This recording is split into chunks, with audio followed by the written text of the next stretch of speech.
ये तो लोकतंत्र का अपमान खुद संबित पात्रा जी कर रहे हैं।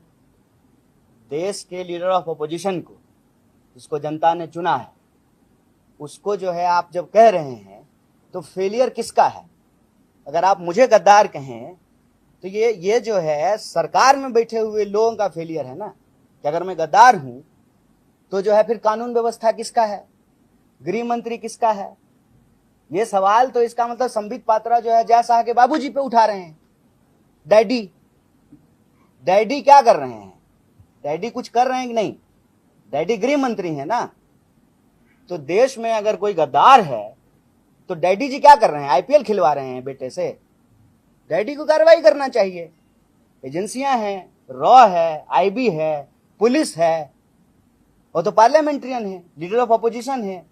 कोई ऐसा तो है नहीं वो नीरव मोदी और माल्या की तरह जो भाग गए हैं, मेहुल चोकसी की तरह। यही तमाशा चल रहा है। कांग्रेस कभी भी अपने बुनियादी विचार से समझौता नहीं करेगी, और कांग्रेस अपने बुनियादी विचार से जो समझौता नहीं करती है उसका एक मूल तत्व है कि हम गैर लोकतांत्रिक नहीं होंगे। जो संस्थाएं आज काम कर रही हैं, अगर वो अपने दायरे में कानून के हिसाब से काम कर रही हैं, बहुत अच्छी बात है, लेकिन कोई जबरदस्ती इलेक्शन डिपार्टमेंट और एक्सटॉर्शन डिपार्टमेंट बन करके किसी विशेष पार्टी को फायदा पहुंचाने के लिए अपने दायित्वों का निर्वहन नहीं कर रहे हैं, तो भाई उस पर आप ही बताइए कि कार्रवाई होनी चाहिए कि नहीं होनी चाहिए। जो जिम्मेदारी से अपना काम नहीं करे, जो कानून को धता बताए, कानून के पद पर बैठ करके, आप बताइए उस पर कार्रवाई होनी चाहिए कि नहीं होनी चाहिए। सबसे बड़ा मुद्दा आपको हम बताएं, हमारी पार्टी में अगर 10 दिन लेट हो जाए लीडर ऑफ अपोजिशन चुनने के में, तो जो है बीजेपी धरती जो है ना सर पे उठा लेती है। कितने साल हो गए हैं ये अध्यक्ष नहीं चुन पा रहे हैं। रोज कुश्ती हो रही है किसका अध्यक्ष बनेगा, आरएसएस का अध्यक्ष बनेगा कि जो अमित शाह का अध्यक्ष बनेगा। मैं आपको ऐसे करके कम से कम 100 इशू गिना सकता हूं। आप कभी सोचे थे कि जैन समाज जो है वो प्रदर्शन करेगी भाजपा के खिलाफ? एक भी विजुअल दिखा है आपको मीडिया में? एक भी? सड़कों पे चलने के लिए जगह नहीं था। आपको जो है कभी भी बताया जा रहा है कि कर्जा कितना हो गया है? 3 गुना कर्ज हो गया है भारत का। कर्ज पे चल रही है सरकार, और कितना कर्जा इन्होंने जो है माफ कर दिया है। तो ये जानबूझ करके जो बुनियादी सवाल है वो, और चाहे टैरिफ का मामला हो, हर जो एक्टिविटी होती है इस सरकार की, इसका एक ही उद्देश्य होता है कि कोई ऐसा मुद्दा उछालो जिससे लोगों के जो है ना बुनियादी सवाल गायब हो जाए। आपके यहां भी सरकार है, आप यहां भी इस बात को बहुत अच्छे तरीके से नोट कर सकते हैं। 2 समुदाय को लड़वाने लगेंगे स्वाभिमान के नाम पर, 2 जाति को लड़वाने लगेंगे, 2 धर्म को लड़वाने लगेंगे इतिहास में ले जाकर के। अब आप बताइए कि सचमुच अगर कार्रवाई करना है तो औरंगजेब पे कार्रवाई करना है या उस पे कार्रवाई करना है जो आज हमारी जेब काट रहा है? किस पे कार्रवाई होना चाहिए? और सचमुच अगर करना चाहते हैं तो उनके तो कई वंशज हैं इनके पार्टी में, बताइए ना, कहना क्या चाहते हैं, करना क्या चाहते हैं?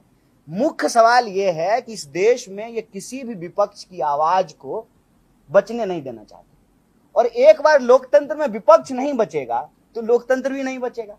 कौन ये सवाल पूछेगा? आप याद कीजिए, नया पार्लियामेंट जब बन रहा था कहीं संविधान का जिक्र नहीं था।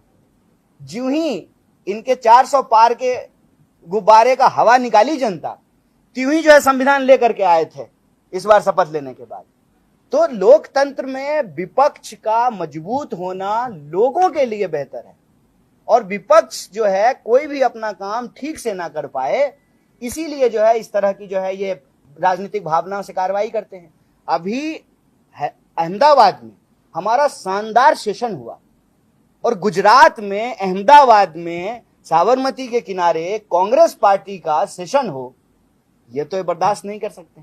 और फिर उस सेशन में जो बातें हुई कि हमारी लड़ाई किससे है, हमारी लड़ाई जो है वो सिर्फ एक पॉलिटिकल पार्टी से नहीं है, हमारी लड़ाई उस नेक्सस से है जो इस देश के भीतर बनता जा रहा है।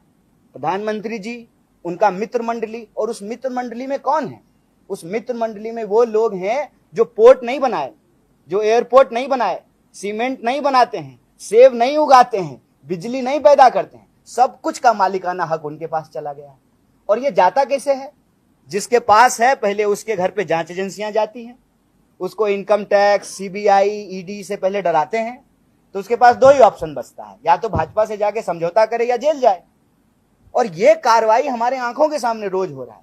तो इस नेक्सस के खिलाफ, जो संविधान नहीं मानते हैं, जो देश की संपत्ति लूट रहे हैं और समाज में दिन रात किसी ना किसी समुदाय को आपस में लड़ाते रहते हैं।